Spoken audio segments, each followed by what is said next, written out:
des personnes qui osent à peine lever la tête, regarder une personne en face. Et là, on les voit vraiment occuper l'ensemble de l'espace, mobiliser tout le corps, aussi bien les bras, les jambes, et vraiment prendre du plaisir.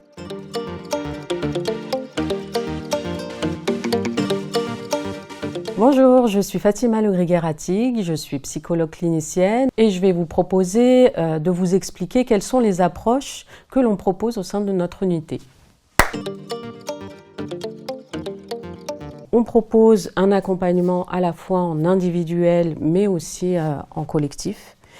Et l'idée, c'est d'amener les personnes à se resocialiser, à rompre le phénomène d'isolement qui peut se produire lorsqu'elles ont été victimes, et en particulier lorsqu'elles ont été victimes d'agressions sexuelles. L'idée, c'est de réactiver les sphères au niveau cognitif, au niveau émotionnel et également au niveau corporel.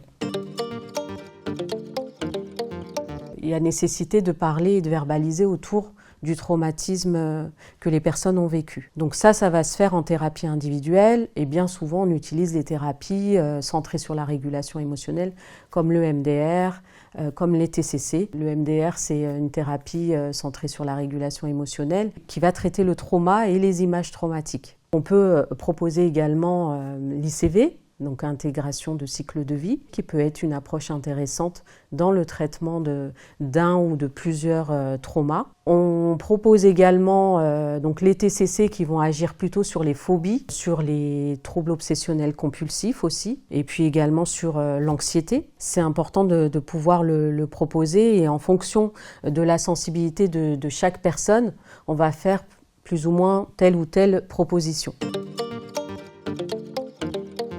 Bien souvent, le trauma isole, ça génère un isolement physique, mais aussi un isolement au niveau de la pensée. Donc l'idée, c'est que les personnes puissent se réapproprier leur corps, leur place aussi, au sein d'une petite communauté, d'un groupe, et c'est pour ça qu'on propose des groupes également. On propose des groupes où on va verbaliser sur différentes thématiques autour des agressions sexuelles. Donc on a un groupe sur les agressions sexuelles pour les jeunes filles, et un autre groupe pour les femmes à partir de 26 ans, puisqu'on n'est pas forcément sur les mêmes registres à ces différents moments d'âge de vie. Ces groupes de parole vont inviter justement à ce que la personne puisse réfléchir sur des thématiques particulières, comme l'impact sur la santé, comme les effets au niveau du travail, de la resocialisation. Donc ça amène à la réflexion, et ça pousse la personne à asseoir une place, à s'exprimer au sein d'un groupe. Et c'est très intéressant, et c'est pertinent aussi dans l'approche qu'on peut proposer. Dans d'autres groupes, on a proposé des thérapies qui sont un petit peu hors du commun, comme l'atelier psychosensoriel argile et peinture, où bien souvent il peut y avoir un paralangage. Le verbal, certains n'y accèdent pas facilement, ont du mal justement à verbaliser sur leurs émotions. Donc l'idée, c'est de pouvoir passer par un autre biais, un autre média. Pour l'atelier argile, ce qui est intéressant, c'est ça mobilise la sphère du toucher, donc on est sur le corporel, et puis là, on invite la personne justement à symboliser, à modeler une image, et bien souvent on retrouve les images traumatiques. On propose d'autres thérapies qui sont un peu plus centrées sur le corps et le mouvement, comme l'activité danse orientale. Donc c'est une comédienne qui propose cette activité-là aux personnes victimes, notamment des femmes victimes. Et donc l'idée, c'est de remobiliser ce corps qui a été effracté, qui a été abîmé, qui a été sidéré, qui a du mal justement à se mouvoir. Cet atelier est vraiment spectaculaire, enfin vraiment dans ce sens-là, puisque moi j'assiste toujours à la mise en place du premier atelier, et puis j'arrive à la fin quand il y a un spectacle qui est mis en place, et on voit vraiment la progression des personnes et la manière dont elles vont occuper l'espace.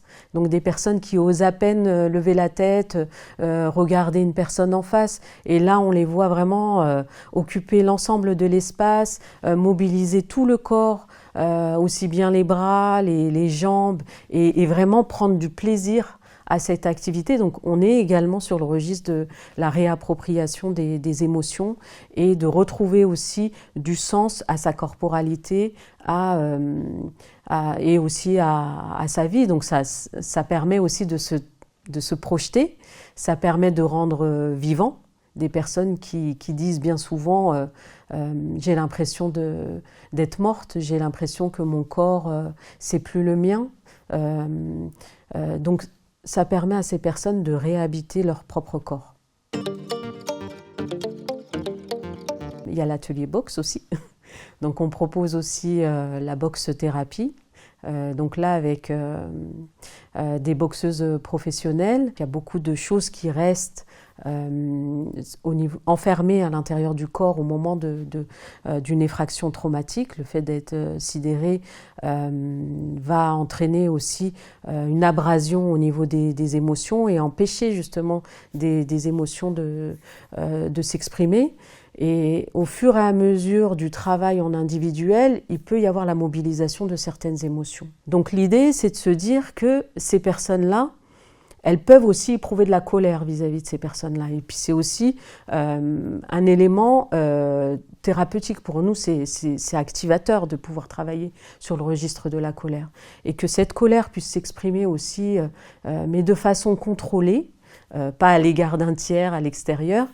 Donc ça peut aussi amener une décharge de type catharsis qui va s'exprimer à un moment donné, mais qui est contenue à travers un groupe et avec d'autres personnes, avec des tiers et puis avec des professionnels qui vont permettre d'encadrer tout ça. On a une dernière activité qu'on a proposée qui était totalement improbable, c'est l'activité surf thérapie, toujours sur le mouvement et la possibilité justement d'aller à contre-pied de ce qui se passe au moment d'un événement traumatique ou d'une répétition d'événements traumatiques. Et puis c'est vraiment un défi pour ces personnes-là, puisqu'elles vont faire face aux éléments de la nature, puisqu'on a le vent, on a les vagues, on a les chutes, donc il y a du mouvement sans arrêt, et en même temps il y a des chutes. Et c'est un petit peu le registre de ce qu'elles traversent quand elles ont été victimes tout au long du cheminement de leur vie. Donc l'idée, c'est d'arriver à faire face et justement à réguler ces émotions pour ne pas se laisser complètement emporter. Donc c'est une expérience qui est vraiment totalement positive aussi pour les personnes.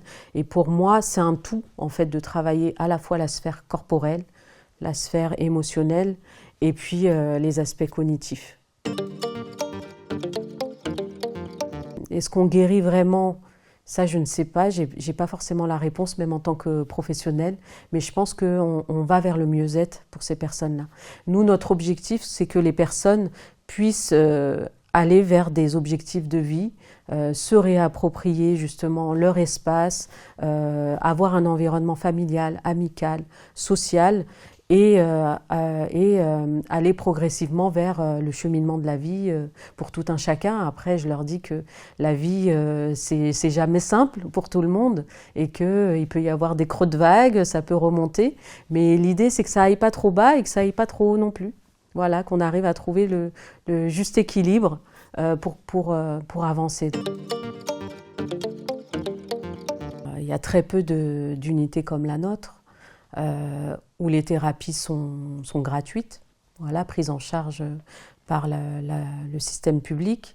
Et malheureusement, il y a de plus en plus de structures qui se développent, de structures privées, et qui ont un coût énorme pour les personnes. Et donc les personnes les plus précaires ne peuvent pas y accéder.